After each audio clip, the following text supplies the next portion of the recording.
PM Modi द्वारा अध्यादेश लाकर राज्यसभा और लोकसभा में 3 कृषि कानून बनाए गए थे, जिनके विरोध में लगातार 350 दिनों से सिंघू बॉर्डर और दूसरी जगहों पर किसानों द्वारा अहिंसक आंदोलन चलाया जा रहा था।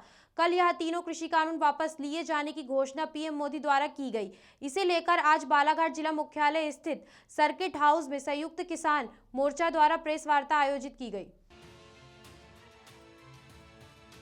संयुक्त किसान मोर्चा ने मीडिया से चर्चा करते हुए बताया कि 1 साल से चल रहे किसान आंदोलन में अब तक 700 से अधिक किसानों की शहादत हो चुकी है। उसके बाद चुनाव में हार के डर से पीएम मोदी द्वारा यह तीनों काले कानून वापस लिए जाने की घोषणा की गई है। संयुक्त किसान मोर्चा ने कहा कि जब तक संसद से यह तीनों बिल रद्द नहीं हो जाते और एमएसपी तथा किसानों को दी जाने वाली बिजली कानून में संशोधन नहीं हो जाता, यह किसान आंदोलन चलते रहना चाहिए। उन्होंने कृषि कानून वापसी की घोषणा को किसानों की जीत बताया एवं एक दूसरे को मिठाई खिलाकर बधाई प्रेषित की। साथ ही किसानों के संबंध में तथा इस आंदोलन में शहीद हुए किसानों की शहादत को नमन करते हुए कल 21 नवंबर रविवार को स्थानीय कौसमी चौक से किसान सम्मान तिरंगा बाइक रैली निकलने की जानकारी दी। संयुक्त किसान मोर्चा के पदाधिकारियों ने जिले के किसानों से इस रैली में शामिल होने की अपील भी की है। इसके साथ ही उन्होंने मांग की है कि मध्य प्रदेश में छत्तीसगढ़ और महाराष्ट्र की तर्ज पर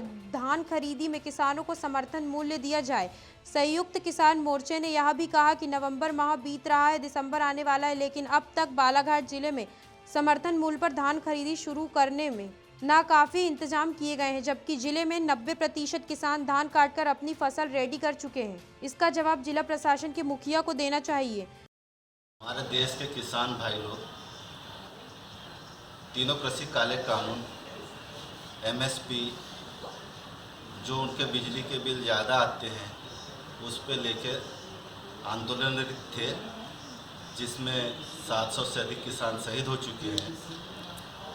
कल प्रधानमंत्री जी ने 3 कृषि काले कानून वापस लेने का घोषणा की है, लेकिन हम किसान भाइयों के साथ खड़े और हमारी भी यहाँ से ये मांग है कि कृषि कानून जो काले कानून वापस किए हैं वो पूरे संसद से पास होने के बाद ही किसान भाई आंदोलन वापस ले, और एमएसपी जब तक के लागू नहीं होती, सरकारी समर्थन लागू नहीं होता, तब तक के आंदोलन होते रहना चाहिए। क्योंकि किसानों की हालत सही में, जो दुनिया को अनाज खिलाता है वो खुद अनाज और कपड़े के लिए मोहताज है, तो उनकी भी इनकम बढ़नी चाहिए, तो एमएसपी लागू होना चाहिए। और हम उनके समर्थन में जो जीत हुई है, अभी आंशिक रूप से जीत हुई है लेकिन जीत ही है, और हम उनके समर्थन में पूरे बालाघाट के किसान भाई लोगों के साथ तिरंगा यात्रा कल निकालने वाले हैं।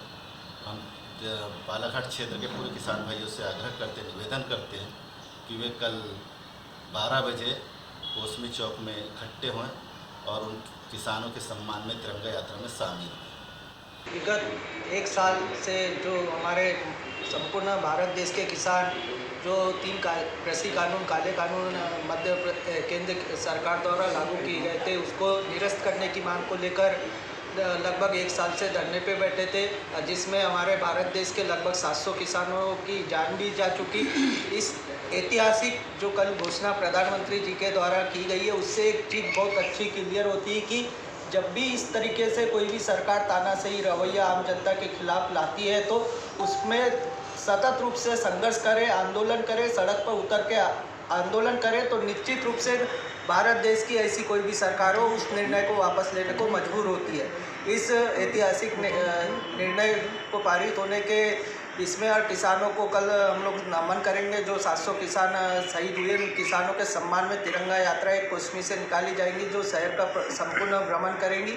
आप सभी मीडिया बंधुओं के माध्यम से बालाघाट जिले के समस्त किसानों से मैं आह्वान करता हूं कि कल जो 700 किसान जो शहीद हुए उनको नमन करने के लिए बालाघाट पहुंचे। केंद्र सरकार से एक और मांग हम लोग करते हैं कि जितने 700 से अधिक किसानों जो शहीद हुए उनके एक परिवार के सदस्यों को शासकीय नौकरी दी जाए और एक परिवारों को 20-20 लाख रुपए का मुआवजा केंद्र सरकार दी जाए। अब देश के प्रधानमंत्री नरेंद्र मोदी जी पूरे संपूर्ण देश के किसानों से माफ़ी मांगने का भी कार्य करते हैं। ग्रामीण भारत टीवी के लिए बालाघाट से निकेश चंदेले की रिपोर्ट। खबरों में बने रहने के लिए ग्रामीण भारत टीवी को सब्सक्राइब कीजिए और बेल आइकॉन दबाना ना भूलें।